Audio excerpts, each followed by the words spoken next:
नाज़रीन, हैदराबाद में पुलिस ऐं एजेंट्स पारां ग़रीब औरतुनि खां एहसास कफ़ालत जी रक़म मां कटौती करण जो सिलसिलो जारी आहे, जॾहिं त ज़िला इंतिज़ामिया ऐं बैंकुनि मुस्तहिक़ औरतुनि खे कोरोना ऐं गर्मी हवाले करे छॾियो आहे। रिपोर्ट करे रहियो आहे इरफान अली बुघियो।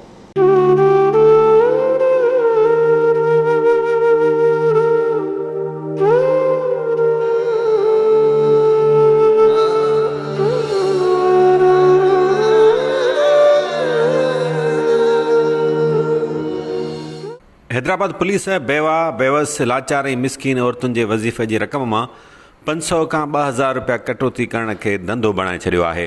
ज़रियनि मूजिबि जॾहिं अहिड़नि बेरहम ऐं मिसकीन जो माल खाईंदड़ एहलकारनि खां पुछिजे थो त उहे ॿुधाइनि था त खेनि संदनि वॾनि ऑफिसरनि जो हुकुम आहे त मिसकीन औरतुनि जे पैसनि मां कटौती कई वञे। अहिड़ो हिकु वाक़ियो टंडोजाम में पेश आयो, जिते हिकु पुलिस एहलकार पारां मिसकीन औरत जे वज़ीफ़े जे पैसनि मां मुबैना तौरु कटौती कंदे रिकॉर्डिंग साम्हूं आई।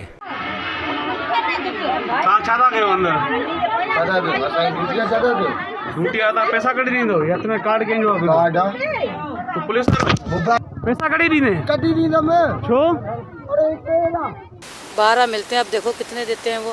पहले मेरे 2000 काटे थे, हाँ 10 दिए थे, अब का पता नहीं। अब देखो, अब आए देखो क्या देते हैं क्या नहीं, पता नहीं क्यों काटते हैं। अब ये उनको पता होगा क्यों काटते हैं। नहीं बोलते ही नहीं, सबके काट रहे थे, हमारे ही क्या। एहसास किफ़ालत जी रक़म जी हासिलात दौरान ATM मशीन फिंगर प्रिंट्स जी सुञाणप में मसला पैदा करे थी, जंहिंजे करे वक़्तु बि घणो लॻे थो।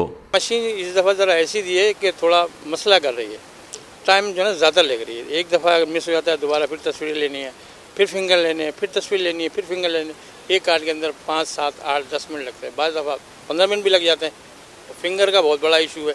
एहसास किफ़ालत जी रक़म हासिल करण लाइ परे परे खां ईंदड़ लाचार ऐं बेवस औरतूं रश सबब वारो न अचण ते ख़ाली हथें मायूस थी वापस मोटी वञनि थियूं।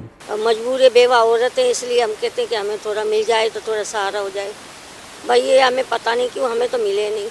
अब जब मिलेंगे जब पता लगेगा कि काटेंगे या नहीं काटेंगे।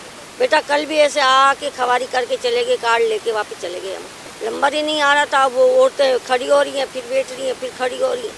बेजार होके हम तो चले गए अपने घर। कल भी ऐसे तीसरा दिन है, न्यू करते आ रहे हैं, रोज़ा रख के आ रहे हैं, फिर वापस जा रहे हैं, कुछ हो रहा ही नहीं है। अब ये मिल जाएंगे पैसे तो घर में सौदा उधर डाल लेंगे थोड़ा। बस वेठा आहियूं, अचे त नसीब ॻाल्हाईंदा त हलिया वेंदासीं घर, वरी रुली वरी ॿिए ॾींहुं ईंदासीं, छा कंदासीं। बसि पोइ बाप चकर काटींदासीं, ॿियो छा हूंदो। अलाए नसीब में त मिलंदा ठहियो। बेनज़ीर रिकॉर्ड 30 चकर अने सी कान पई अचे, तॾहिं करे पई अचे। अलाए छो कोन था जंहिंजे त बसि। हैदराबाद जी ज़िले इंतिज़ामिया ऐं बैंक्स पारां हिननि ग़रीब मिसकीन औरतुनि खे के बि सहूलियतूं फ़राहम न आहिनि कई वयूं, जंहिं करे उहे सख़्तु गर्मीअ में सॼो ॾींहुं पट ते वेही परेशान थींदियूं रहनि थियूं। जॾहिं त पुलिस एहलकारनि ऐं बैंक अमले पारां साणनि तमीज़ सां पेश अचण बदिरां बदतमीज़ी कई वञे थी। कैमरामैन यासिर कुरैशी सां गॾु इरफान अली बुघियो, आवाज़ न्यूज़, हैदराबाद।